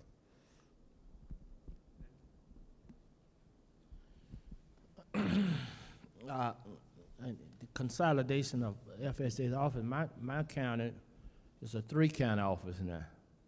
So some farmers have quite a distance to travel to get to the office.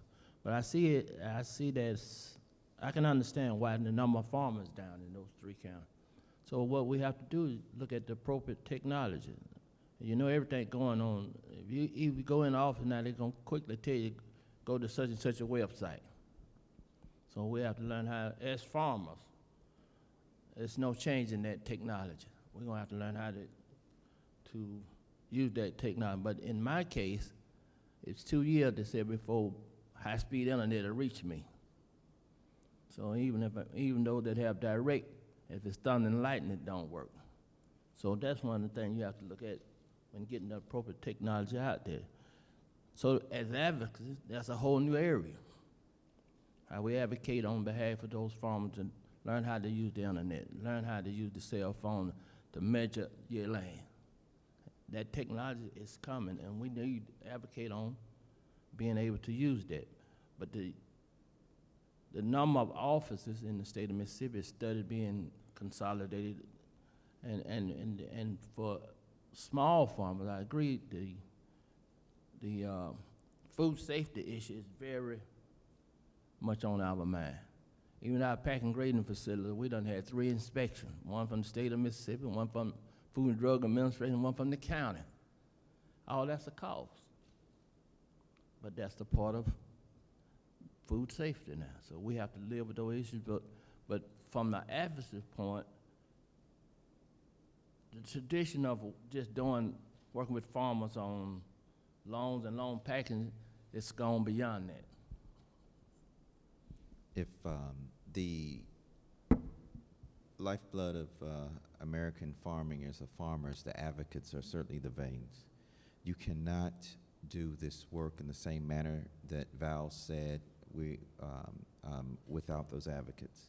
It's funny, I kind of want to go back to the beginning of, in discussing advocacy, there's the NAACP Legal Defense Fund, Mexican-American Legal Defense Fund, and FLAG, Farmer Legal Action Group. I know you never all considered them, but you have to have, it's the same advocacy spirit of advocating for people legally. At the same time, they have to have individuals, organizers like ourselves, to go into the offices. Not only do you have to advocate on those things, you have to advocate to those farmers to tell them they have to have life insurance. You have to tell them they have to have wills. Because I've never met a farmer who didn't say, I don't want to pass this farm on to my grandchildren. All of them want to pass this land on and this experience, this noble experience on to their children and grandchildren, but that education piece is key. In the same way you're educating them on the new programs that USDA has. The Farm Bill was $986 billion. The next one will be $1 trillion. When I first came to USDA, we had about 273 different programs. Now we're at 323. so not only educating people on existing programs, but the new programs. That is a key. And trying to build the intergenerational wealth. 80% of all wealth in this country is inherited. 90% of that are land or homes. So to keep the farmer farming, it's a wealth building measure that goes on for generations.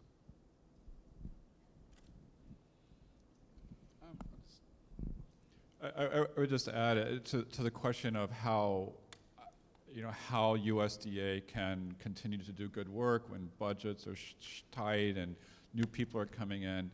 I think to me that sort of raises a slightly more general question, which is that from the perspective of people advocating for family farmers and struggling farmers, it's often easy to think of the department as a barrier.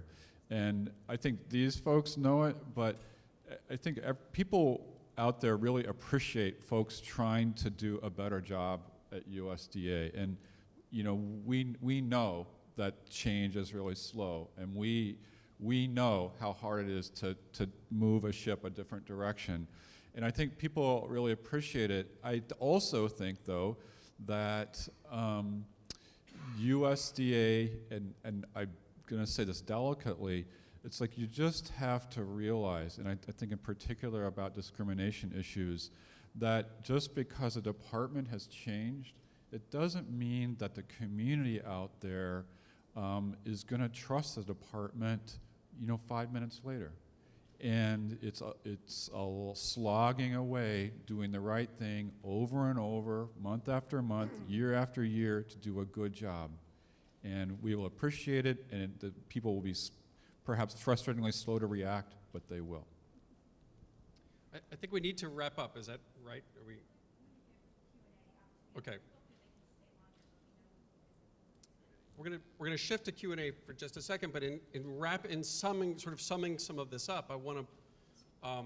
We've talked quite a bit about education and outreach, but I want to make sure that we're really clear that this role of the advocate that we're talking about, the person who can get into the weeds and can really work through it with people. You're talking about the number of programs.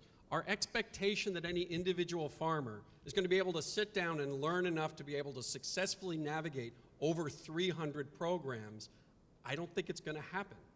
And so having people who can not just teach about programs, I can learn a lot about how a car works, but if I'm actually going to open the hood, I'm going to get a mechanic, right? And so having this function be healthy, and one of the things, as you saw the film, the folks in the film, to put it delicately, are not young.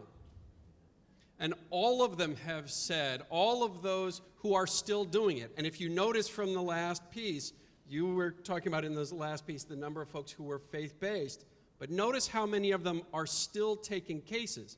Almost every one of them are still taking a lot of cases. And in terms of talking to them, what they will say is, I still take cases because I don't know who else will. And if I don't, I know that that's a farm that goes down and a family that goes down. And so I want to bring us back to, in terms of, lots of folks in the room have been a part of outreach programs. We're not allowed to, under a lot of those outreach programs, we're not allowed to do NAT appeals and challenge back. And so how we build this infrastructure and frankly fund it and make it healthy over time is a question that we're hoping we can engage with further. But I want to thank all of you for your comments so far and open it up to questions. There are 2 microphones halfway back. If folks want to come up to the microphone and ask what questions they need to. Is this just going to be for questions or statements?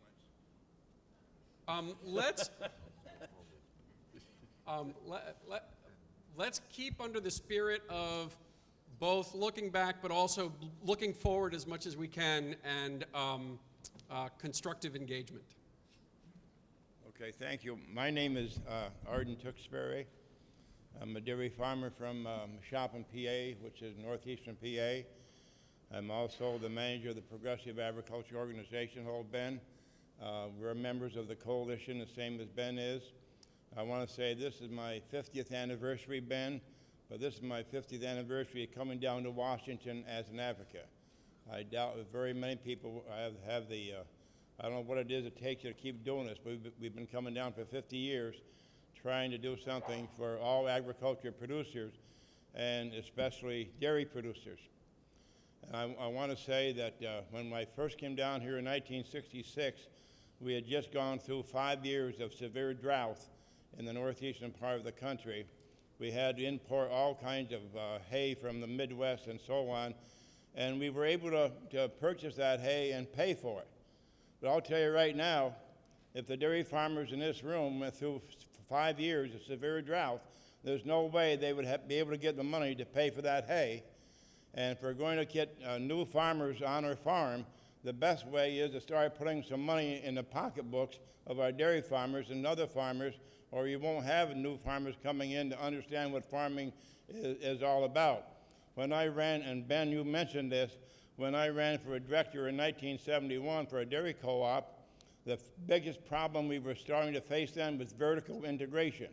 And look what it's done to so many parts of our agriculture. It's time that it's not USDA's fault so much, but Congress bears a lot of burden for some of the things they push off onto our agriculture producers, and especially dairy. They've destroyed, taken away some of the programs that would have helped us, that USDA could have administered, but you can't do it because the programs are no longer there.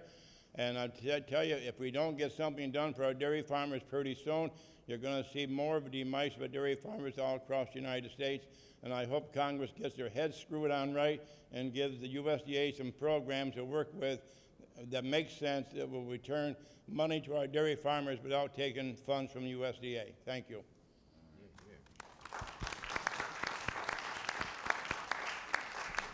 Well, I'd just say, Mr. Tewksbury, it's good to put a face to the name. I think I'm going to be in Harrisburg on the 27th of this month to meet with you and other dairy farmers up there. So I look forward to seeing you there.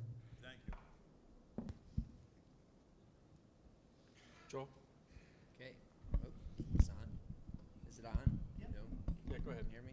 All right. I don't know. I'm going to try not to be mad, but it's too late. Already mad. But it's good to see Brother Ben and Brother Scott sitting up there, and all my friends out here sitting that I've worked so long with. But Joel Greeno, former dairy farmer from Kendall, Wisconsin. Family's farmed in Monroe County, Wisconsin since 1872, and been construction workers. Grandpa and great-grandpa did brick, block, and stone work, so we've been brick and mortar and agriculture forever, and have watched every single one of my family members, be put out of business, foreclosed on, done. 3 years ago, October 23rd, I sold my dairy herd, went to work for Ocean Spray Cranberries, working their nights, 12-hour shifts, trying to keep the farm going. I pay $600 a year to certify my farm organic, and been raising organic hay, and I'm selling 4x4x8 big square bales of organic hay for $35 a bale. I can't even pay for the certification. A loan is a curse. There has to be profit in what we do, and there's not profit in anything we do. You can't milk cows, you can't raise hay. Friends of mine just called the ethanol plant in Necedah, Wisconsin, which has filed bankruptcy so many times I can't even tell you the name of it anymore. Corn's $1.93. They're trying to keep their dairy farm going by growing a little extra corn, and they cannot. So loans don't help. We got to have something that actually puts money in our pocket. We should be able to pay our own bills.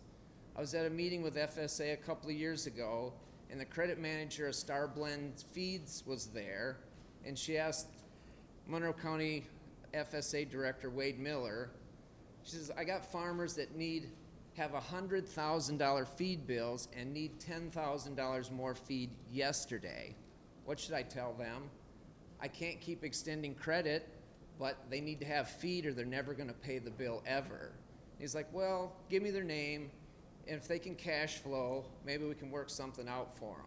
Well, guess what? They don't have a $100,000 feed bill because they're cash flowing. They're broke, just like all of us.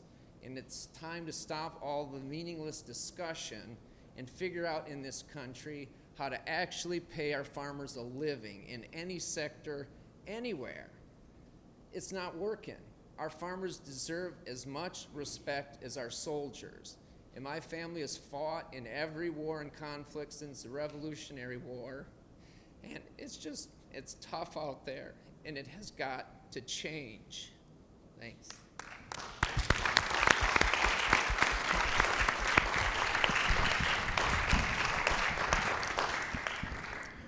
Rudy Arredondo with the National Latino Farmers and Ranchers, thank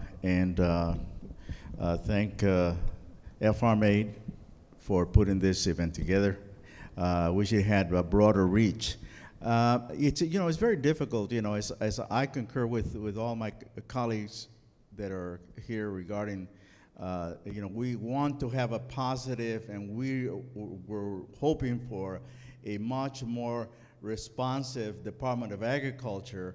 However, that has not been the case. Our farmers and my membership, they have just stopped going to USDA offices because they can't obtain the microloans. It's just extremely difficult. One other thing is that, I hope that USDA would get the customer thing. We're not your customers. Certainly my members are not. We are stakeholders, and we want to make sure that you're responsive to the needs of those of us in rural communities. The other thing is, I see at least two segments in terms of this, put this panel together. I see no Latinos, I see no Asians, and I see no Native Americans. Please be mindful of the fact that those are continue to be the marginalized communities, and the outreach to those communities is non-existent. If it weren't for those of us that are here today, that would not happen, okay? And, it's very symbolic about the way to get into this building in terms of the accessibility to the USDA. With the security here, it's like I'm coming to visit the inmates here at Alcatraz. So please, we want to work with you, but please make it a lot more easier and more responsive. Thank you.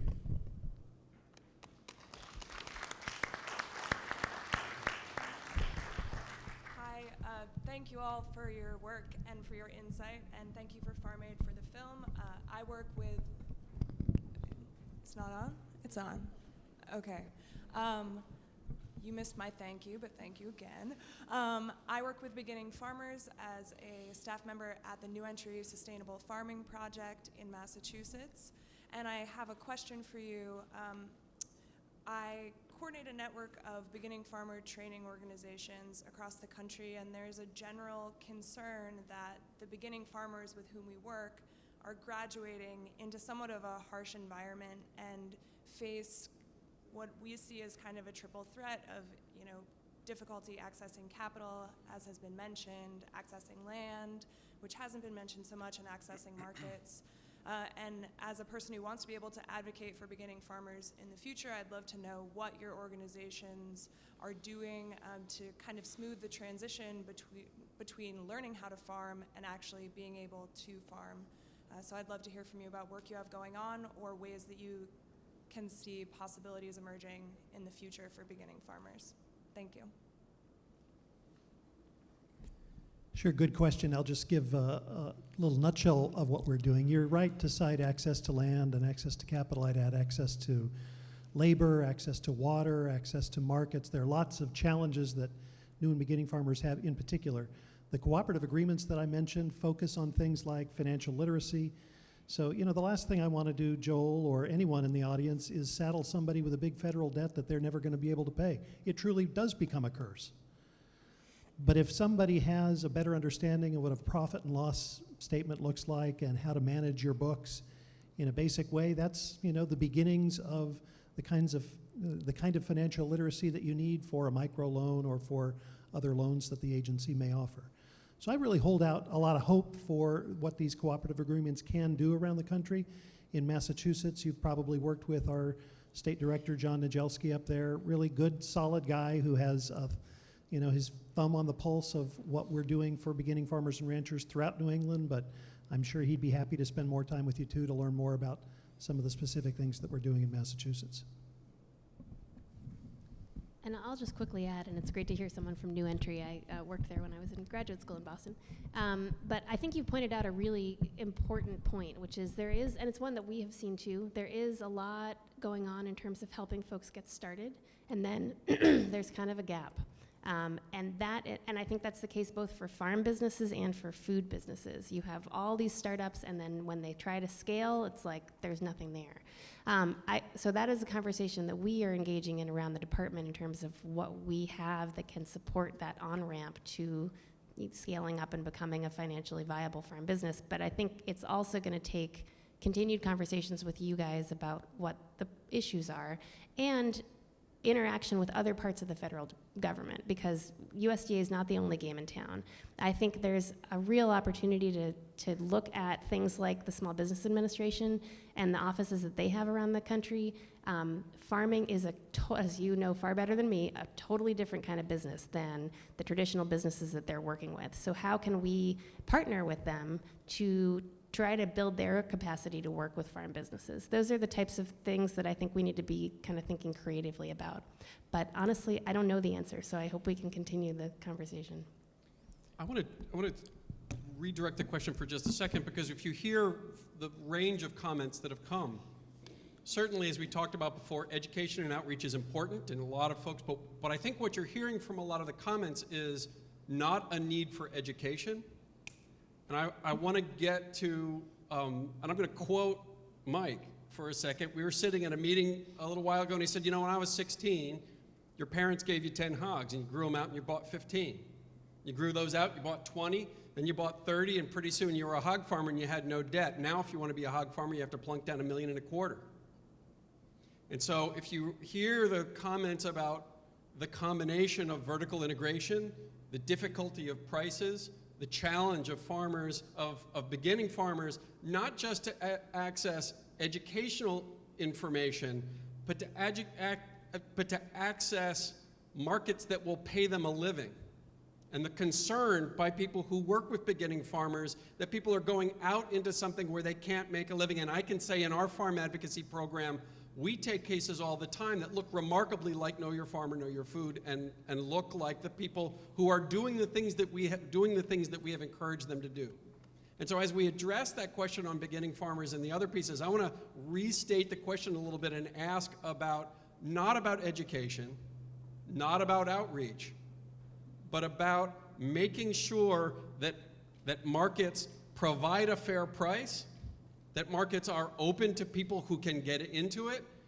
And in my mind, if the net return is not enough to cover both ownership and operating, you can do all the beginning farmer and rancher development programs you want, it ain't gonna work. And so I wanted to see, based on the range of comments we've had, if we can redirect a little bit and ask that question again from a not education standpoint, but from a prices and markets and structural standpoint. Anybody want to take that? I'll start. This is something I think about a lot, and again, I'm going to speak from a very specific perspective, which is one of having worked on sort of value-added agriculture since I got here. One of the reasons that I am passionate about that work is because I do think it provides opportunities for some producers to diversify into high-value markets where they're closer to the buyer and they capture more of the retail dollar, and that goes into their pockets in a way that may make them more financially viable. Joel's case is an example of the fact that that does not always work. I mean, he's doing organic hay and he is still not making money. Now, I know some in the organic dairy sector would say the only reason I'm still in dairy is because I'm doing organic. So there are examples of places where I think there are real opportunities, but I don't want to be naive and say, oh, if everyone just sells direct or gets into organic, you'll be fine, because that's not at all true. What we've realized, and I think as a community we've realized in the course of doing this work, is that we recognize the opportunity it presents. We also recognize that there are a lot of challenges, that growing things in that way is really tough, and we have not traditionally had a focus in our research institutions on production systems that look like that. So there's a lot of efficiencies that need to be gained there. There's a lot that we don't know about how to make the infrastructure and the supply chain work. And there are untapped markets that I think we've started to get into in underserved communities and other places, but there's a lot more that needs to be done around that too. So it's not a perfect solution, but it is one way in which I think we are trying to say we need to have high value opportunities for farmers so that they can capture more of that dollar and have a chance. Eric DeLuca with the Vermont Working Lands Enterprise Board. Lots of appreciation to Farm Aid and the panel. My question's for Eleanor, and it's about that on-ramp as beginning farmers begin to emerge into new phases. In Vermont, we've seen a lot of success with the Farm and Forest Viability Program for one-on-one business coaching for businesses, and I can say as a funder, I've seen situations where you'd have a large pool of applications, and then let's say 8 of 24 applications that get accepted, and when you look at those without screening for it in advance, 6 of those successful applicants had been a Farm Viability Program participant. So I'm just curious about opportunities for replicating those models and doing professional development on a national basis. I know there's going to be a National Farm Viability Conference in 2017 in Hudson Valley, New York, but just curious about other opportunities to really build that strength. We've seen a lot of positive impact for producers in Vermont with it. So I know the question was directed to me. I'm not the best person to speak on it because although I know a little bit, enough to be dangerous and mention things, I'm not an expert. I do know that there are a number of really high quality programs like that have been supported through USDA's Beginning Farmer and Rancher Development Program. I think this is a place where, again, as we think about gaps and partnerships and ways that we can kind of put the pieces together, we at USDA may not necessarily have the tools to be able to create that on-ramp as well as we might like. But between some of the really phenomenal work that's taking place around the country through nonprofit and other training programs like the one you mentioned, and through federal partners like SBA and others, I think we can start to put those pieces together. The Beginning Farmer and Rancher Development Program does have a part of that program whose goal is really to compile and create kind of a library of those trainings and tools so that they can be available to folks around the country. And I think we're starting to see that network grow. There's also a wonderful intersection with extension as we look at opportunities to build capacity and extension to do that kind of work. So there's a lot going on, but I want to see if other folks on the panel have anything to add to that.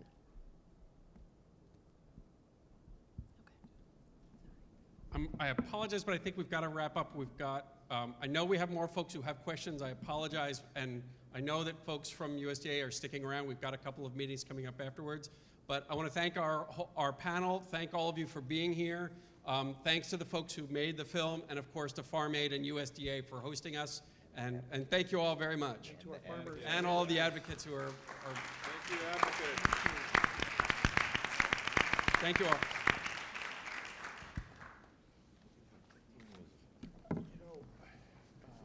Scott, thanks. Thanks very much. Good to meet you. Good to meet you.